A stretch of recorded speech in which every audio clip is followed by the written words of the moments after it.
মুহূৰ্তৰ আন এক ডাঙৰ খবৰ গোৱালপাৰাৰ লক্ষীপুৰৰ আৰু সোনাপুৰৰ কচুতলিৰ উচ্ছেদ অভিযানক লৈ পুনৰ এবাৰ সৰব হোৱা দেখা পোৱা গ'ল সদৌ অসম সংখ্যালঘু সংগ্ৰাম পৰিষদৰ নেতা আবু বক্কৰ সিদ্দিকৰ ফালৰ পৰা কোৱা হৈছে যে যদিহে মুখ্যমন্ত্ৰী হিমন্ত বিশ্ব শৰ্মাই এজন হিন্দুত্ববাদী নেতা হিচাপে ভাৰতত প্ৰতিষ্ঠা লাভ কৰিব বিচাৰিছে যদি হিমন্ত বিশ্ব শৰ্মাই প্ৰধানমন্ত্ৰী হ'ব বিচাৰিছে তেনেহলে মুখ্যমন্ত্ৰী হিমন্ত বিশ্ব শৰ্মালৈ আমাৰ শুভেচ্ছা আছে কিন্তু বিশেষ সম্প্ৰদায়ক টাৰ্গেট কৰি দিন দুপৰতে হত্যা কৰি জাতিটোক নিশেষ কৰাৰ মানসিকতা এৰক মুখ্যমন্ত্ৰী হিমন্ত বিশ্ব শৰ্মাই আহ্বান জনাইছে আবু বক্কৰ সিদ্দিকে এই মুহূৰ্তত লৈ আহিছো এই ডাঙৰ খবৰ পুনৰ উচ্ছেদ অভিযানক লৈ সৰব হোৱা দেখা পোৱা গ'ল সদৌ অসম সংখ্যালঘু সংগ্ৰাম পৰিষদক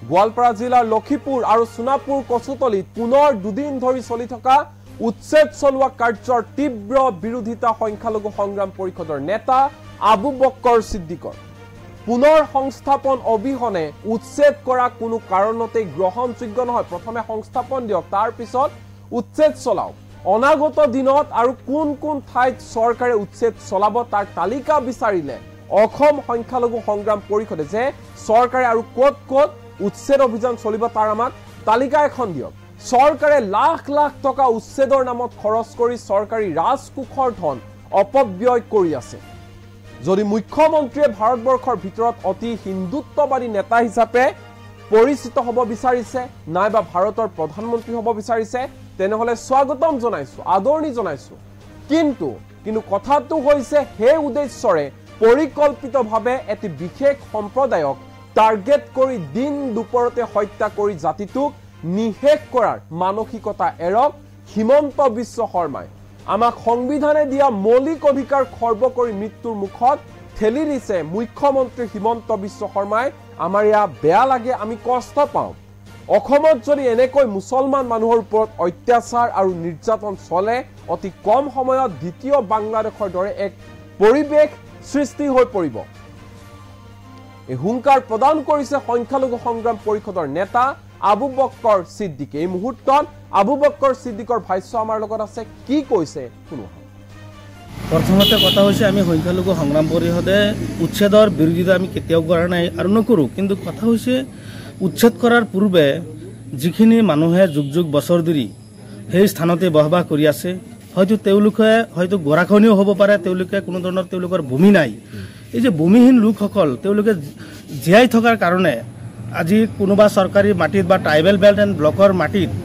যুগ বছৰ ধৰি তেওঁলোকে ঘৰ বান্ধি তেওঁলোকে এটা জীৱন পৰিৱৰ্তন কৰিবলৈ চেষ্টা কৰি আছে সঁচা অৰ্থত চৰকাৰখনৰ যদি এই মাটিখিনিৰ খুবেই প্ৰয়োজন তেনেহ'লে চৰকাৰে লৈ যাক আমাৰ কোনো আপত্তি নাই আমাৰ এটাই আপত্তি সেই মানুহখিনিক প্ৰথমতে সংস্থাপন দিয়ক সেই মানুহখিনিক চৰকাৰী কোনো ধৰণৰ সা সুবিধা দিয়ক তাৰ পিছত বৈধভাৱে গণতান্ত্ৰিকভাৱে যেটো উচ্ছেদ আছে চৰকাৰে কৰক আমাৰ পৰা সম্পূৰ্ণ সহায় সহযোগিতা পাব আৰু আমি দেখিছো হাজাৰ আৰক্ষী অৰ্থসামৰিক নিয়োগ কৰি হাজাৰ লক্ষ টকা চৰকাৰে ব্যয় কৰি কিছু সংখ্যক মানুহ যি মানুহক আমি দল সংগঠনে বুজাই ক'লেও মানুহখিনি উঠি যাব যদি সেই মানুহখিনিক সংস্থাপন দিয়ে আৰু সেই মানুহখিনিক পৰিকল্পিতভাৱে সেই মানুহখিনিৰ ওপৰত জোৰ জবস্তি কৰি সেই মানুহখিনিৰ ওপৰত প্ৰেছাৰ ক্ৰিয়েট কৰি আৰক্ষীয়ে যেনেধৰণৰ অমানৱীয়ভাৱে উচ্ছেদ কৰি চলাইছে অসমত এইটো এটা নিন্দনীয় কথা আৰু আমি সংখ্যালঘু সংগ্ৰাম পৰিষদে গৰিহণা দিছোঁ আৰু তীব্ৰ ভাষাৰে আমি নিন্দা কৰিছোঁ আপোনালোকে জানে কিছুদিন পূৰ্বেও ন্যায়ালয়ে এটা ৰায় প্ৰদান কৰিছে আৰু ৰায় প্ৰদান কৰাৰ উপৰিও একে ঠাইতে চৰকাৰখনে আকৌ ন্যায়ালয়ৰ ৰায় অপমান কৰি আকৌ সেই ঠাইত উচ্ছেদ কৰিব লগা হৈছে আজি গোৱালপাৰা লক্ষীপুৰতো এটা বিশেষ স্থানত মানুহখিনিক উচ্ছেদ কৰা হ'ল কথা হ'ল ফৰেষ্ট এলেকা ক'ৰবাত মানুহখিনিক বহি আছে তেওঁলোকৰ কিবা প্ৰয়োজন আছে খালী কৰক কিন্তু ফৰেষ্ট এলেকাৰ বাহিৰেও কিছুমান ৰেভিনিউ ভিলেজ আছে আৰু যিসকলৰ তেওঁলোকৰ আপোনাৰ মেডি পাট্টা মাটিও আছে তেওঁলোকৰ তজি একচনা তেনেকুৱা দি আছে সেই মানুহখিনি আপুনি চৰকাৰীভাৱে বিভিন্ন ধৰণৰ সা সুবিধা পাইছে চৰকাৰী ঘৰ পাইছে ৰাস্তা পাইছে বিভিন্ন ধৰণৰ আঁচনি পোৱাৰ পিছতো আজি সেই মানুহখিনিৰ কাৰণে চৰকাৰে বিশেষ এটা ব্যৱস্থা নকৰি এই চৰকাৰখনে কেৱল মিয়া মুছলমান আৰু মুছলমান হোৱাৰ কাৰণে বিশেষ এটা জনগোষ্ঠীক নিহা কৰাৰ চক্ৰান্ত এই চৰকাৰখনে চলাইছে। এই চৰকাৰখনে আমি ধৰিব পৰা নাই সঁচা অৰ্থত চৰকাৰখনৰ কোনো মানৱতা নাই নেকি, এই চৰকাৰখনৰ কোনো ধৰণৰ দয়া নাই নেকি, এই চৰকাৰখনৰ কোনো ধৰণৰ মানৱীয়তাৰ দৃষ্টি চৰকাৰখনৰ একো নাই। কাৰণ এই চৰকাৰখন যে একেবাৰে ফেচিবাদী চৰকাৰ, এই চৰকাৰখন যে জনবিৰোধী চৰকাৰ, এই চৰকাৰখনে যে জনসাধাৰণে নিবিচাৰা চৰকাৰখনে অত্যাচাৰী কৰা এই চৰকাৰ, হত্যাকাৰী চৰকাৰ, এই কথাটো স্পষ্টভাৱে আমি প্ৰমাণ পাইছোঁ। আজি অতিকৈ দুখ লাগিছে। আৰু অসমৰ এনেকুৱা এজন জনসাধাৰণ নাই যি ধৰ্মই নহওক কিয়, যিকোনো ব্যক্তিয়ে আজি এই ভিডিঅ'খনৰ কিছুমান দৃশ্য চালে সকলোৰে আপোনাৰ যিকোনো মানুহৰে চকুৰ পৰা চকুলো পানী ওলাব।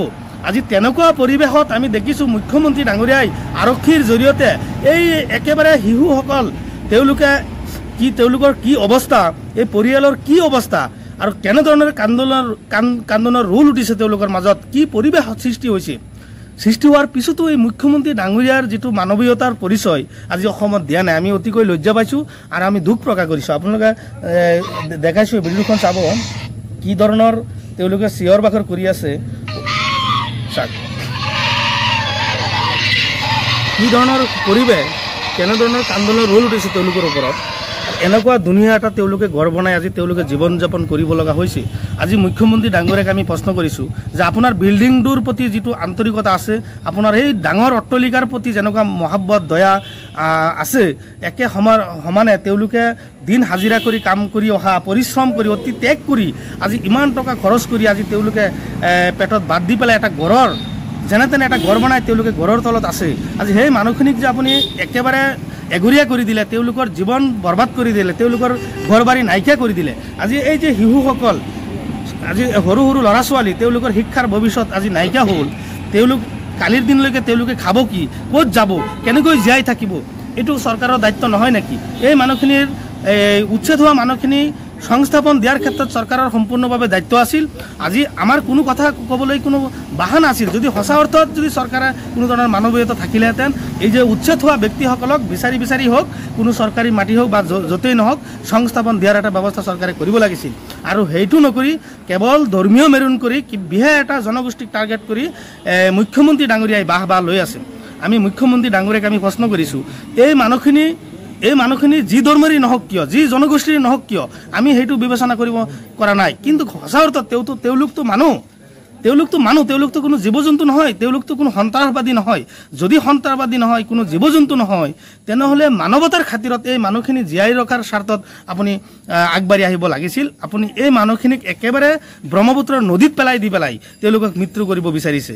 আপোনালোকে চাব, মুখ্যমন্ত্ৰী ডাঙৰীয়াই দায়িত্ব লোৱাৰ পিছত মুখ্যমন্ত্ৰী ডাঙৰীয়াৰ যিটো কথা বতৰা, মুখ্যমন্ত্ৰী ডাঙৰীয়াৰ যিটো লক্ষ্য আৰু উদ্দেশ্য, আমাৰ অনুমান হৈছে ভাৰতবৰ্ষৰ ভিতৰত হিন্দুত্ববাদী নেতা হিচাপে পৰিচয় হোৱাৰ কাৰণে আৰু পৰৱৰ্তী সময়ত ভাৰতৰ প্ৰধানমন্ত্ৰী হোৱাৰ কাৰণে মুখ্যমন্ত্ৰী অসমত এটা বিশেষ জনগোষ্ঠীক একেবাৰে নিশেষ কৰাৰ এটা চক্ৰান্ত চলাইছে, যাতে ভাৰতবৰ্ষৰ ভিতৰত এজন জনপ্ৰিয়তা হ'ব পাৰে বা অনাগত দিনত যে ভাৰতৰ প্ৰধানমন্ত্ৰী হ'ব পাৰে। ঠিক আছে, ভাৰতৰ প্ৰধানমন্ত্ৰী মুখ্যমন্ত্ৰী ডাঙৰীয়া হওক, আমাৰ কোনো আপত্তি নাই, আমি ৱেলকাম জনাম। কাৰণ আমাৰ এই ৰাজ্যৰ এজন মুখ্যমন্ত্ৰী যদি কাইলৈ ভাৰতৰ প্ৰধানমন্ত্ৰী হয়, আমি সেইটো কাৰণে স্বাগতম জনাম। অতিকৈ আনন্দিত হ'ম, আমি গৌৰৱ অনুভৱ কৰিম। কাৰণ আমাৰ ৰাজ্যৰ পৰা এজন মুখ্যমন্ত্ৰী কাইলৈ ভাৰতৰ প্ৰধানমন্ত্ৰী হৈছে। কিন্তু এইটো কৰাৰ কাৰণে এটা বিশেষ জনগোষ্ঠীক বিভিন্ন উচ্ছেদৰ নামত বিভিন্ন ধৰণৰ ক্ষেত্ৰত যদি একেবাৰে নাইকিয়া কৰি মানুহ দিন দুপৰীয়া হত্যা কৰে আৰু সেই মানুহখিনিক কোনো সংস্থাপন নিদি পেলাই এগুৰীয়া জীৱন যাপন কৰি সেই মানুহখিনিক জীৱ জন্তুৰ নিচিনা ৰাস্তাত পেলাই থৈ দিয়ে, তেনেকুৱা এইটো এটা দুৰ্ভাগ্যৰ বিষয়। গণতন্ত্ৰ দেশত এইটো কোনো ধৰণৰ হ'ব নাপায়। আমাৰতো অনুমান হৈছে 2026 চনত অসমত এনেকুৱা এটা পৰিৱেশ মুখ্যমন্ত্ৰী ডাঙৰীয়াই সৃষ্টি কৰিব, যিটো পৰিৱেশ কিছুদিন পূৰ্বত বাংলাদেশত হৈছিলে। আজি বাংলাদেশৰ প্ৰধানমন্ত্ৰী পলাই যাব লগা হৈছে।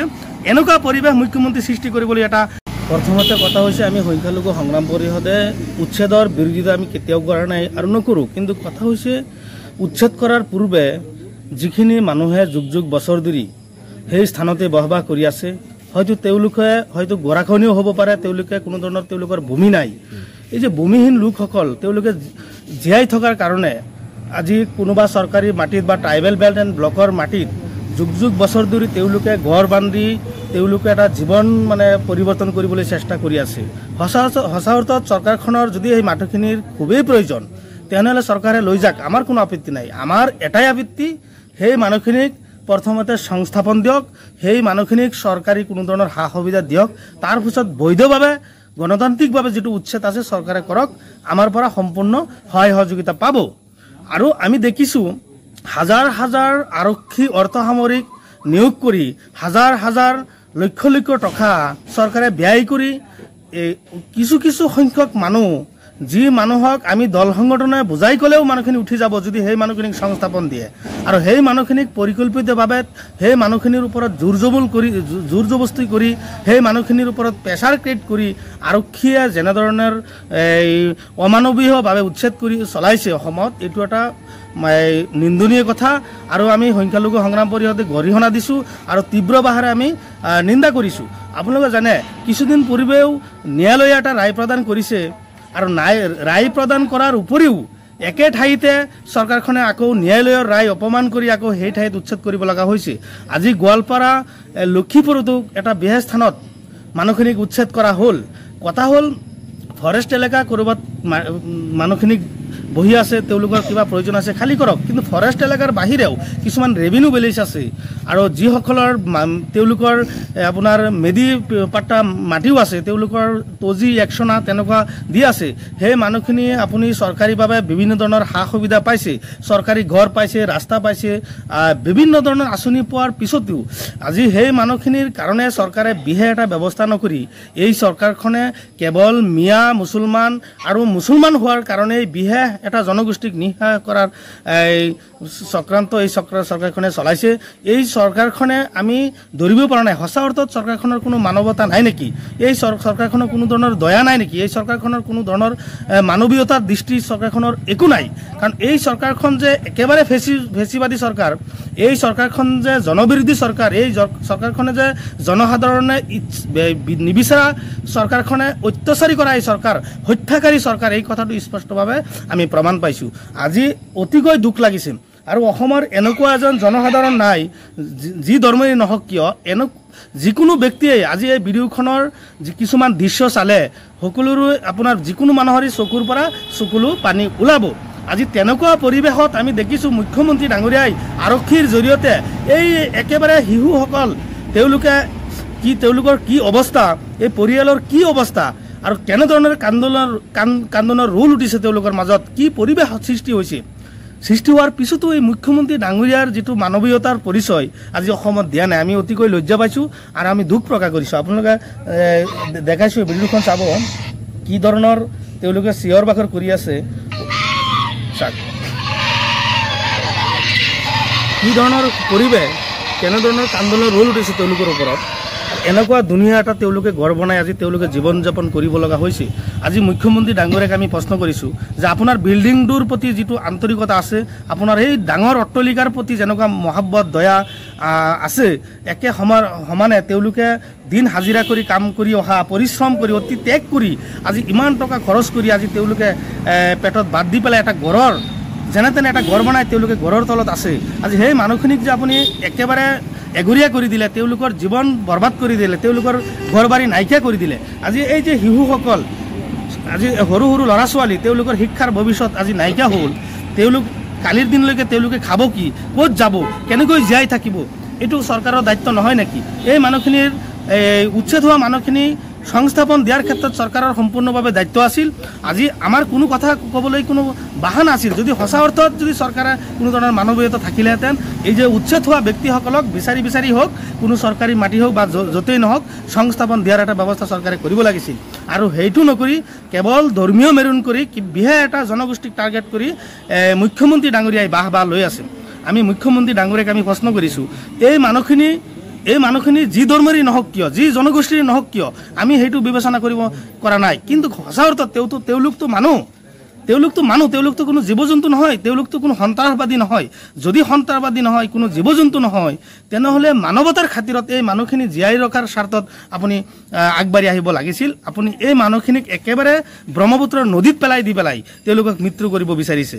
আপোনালোকে চাব মুখ্যমন্ত্ৰী ডাঙৰীয়াই দায়িত্ব লোৱাৰ পিছত মুখ্যমন্ত্ৰী ডাঙৰীয়াৰ যিটো কথা বতৰা, মুখ্যমন্ত্ৰী ডাঙৰীয়াৰ যিটো লক্ষ্য আৰু উদ্দেশ্য, আমাৰ অনুমান হৈছে ভাৰতবৰ্ষৰ ভিতৰত হিন্দুত্ববাদী নেতা হিচাপে পৰিচয় হোৱাৰ কাৰণে আৰু পৰৱৰ্তী সময়ত ভাৰতৰ প্ৰধানমন্ত্ৰী হোৱাৰ কাৰণে মুখ্যমন্ত্ৰী অসমত এটা বিশেষ জনগোষ্ঠীক একেবাৰে নিশেষ কৰাৰ এটা চক্ৰান্ত চলাইছে, যাতে ভাৰতবৰ্ষৰ ভিতৰত এজন জনপ্ৰিয়তা হ'ব পাৰে বা অনাগত দিনত যে ভাৰতৰ প্ৰধানমন্ত্ৰী হ'ব পাৰে। ঠিক আছে, ভাৰতৰ প্ৰধানমন্ত্ৰী মুখ্যমন্ত্ৰী ডাঙৰীয়া হওক, আমাৰ কোনো আপত্তি নাই, আমি ৱেলকাম জনাম। কাৰণ আমাৰ এই ৰাজ্যৰ এজন মুখ্যমন্ত্ৰী যদি কাইলৈ ভাৰতৰ প্ৰধানমন্ত্ৰী হয়, আমি সেইটো কাৰণে স্বাগতম জনাম। আমি অতিকৈ আনন্দিত হ'ম, আমি আনন্দিত হ'ম, আমি গৌৰৱ অনুভৱ কৰিম। কাৰণ আমাৰ ৰাজ্যৰ পৰা এজন মুখ্যমন্ত্ৰী কাইলৈ ভাৰতৰ প্ৰধানমন্ত্ৰী হৈছে। কিন্তু এইটো কৰাৰ কাৰণে এটা বিশেষ জনগোষ্ঠীক বিভিন্ন উচ্ছেদৰ নামত বিভিন্ন ধৰণৰ ক্ষেত্ৰত যদি একেবাৰে নাইকিয়া কৰি মানুহ দিন দুপৰীয়াতে হত্যা কৰে আৰু সেই মানুহখিনিক কোনো সংস্থাপন নিদি পেলাই এগৰীয়া জীৱন যাপন কৰি সেই মানুহখিনিক জীৱ জন্তুৰ নিচিনা ৰাস্তাত পেলাই থৈ দিয়ে, তেনেকুৱা এইটো এটা দুৰ্ভাগ্যৰ বিষয়। গণতন্ত্ৰ দেশত এইটো কোনো ধৰণৰ শোভা নাপায়। আমাৰতো অনুমান হৈছে 2026 চনত অসমত এনেকুৱা এটা পৰিৱেশ মুখ্যমন্ত্ৰী ডাঙৰীয়াই সৃষ্টি কৰিব, যিটো পৰিৱেশ কিছুদিন পূৰ্বত বাংলাদেশত হৈছিলে। আজি বাংলাদেশৰ প্ৰধানমন্ত্ৰী পলাই যাব লগা হৈছে। এনেকুৱা পৰিৱেশ মুখ্যমন্ত্ৰী সৃষ্টি কৰিবলৈ এটা প্ৰথমতে কথা হৈছে, আমি সংখ্যালঘু সংগ্ৰাম পৰিষদে উচ্ছেদৰ বিৰোধিতা আমি কেতিয়াও কৰা নাই আৰু নকৰোঁ। কিন্তু কথা হৈছে, উচ্ছেদ কৰাৰ পূৰ্বে যিখিনি মানুহে যুগ যুগ বছৰ ধৰি সেই স্থানতে বসবাস কৰি আছে, তেওঁলোকে হয়তো গৰাখহনীয় হ'ব পাৰে, তেওঁলোকে কোনো ধৰণৰ তেওঁলোকৰ ভূমি নাই। এই যে ভূমিহীন লোকসকল, তেওঁলোকে জীয়াই থকাৰ কাৰণে আজি